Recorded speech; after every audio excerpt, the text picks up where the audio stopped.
چی میکنی در سر جاده آب؟ خیرات جمع میکنم. خیرات جمع میکنی؟ روز چند کار میکنی؟ روز 100 روپه 50 روپه کار میکن. مرام باز مرد کانق میزنه. گشنه خو میبرید؟ خمونده میشم باز.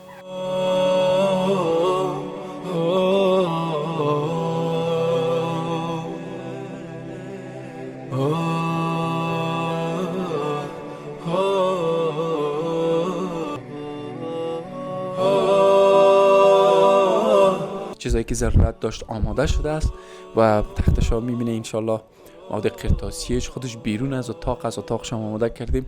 خودش بیرون از اتاق است، لباسای خود تبدیل میکنه، لباسایی که خودش خریده چند جوره. البته دیروز این پشتی را حالا زینب جان به مادر خود میده. بازش کنین. ماشاءالله.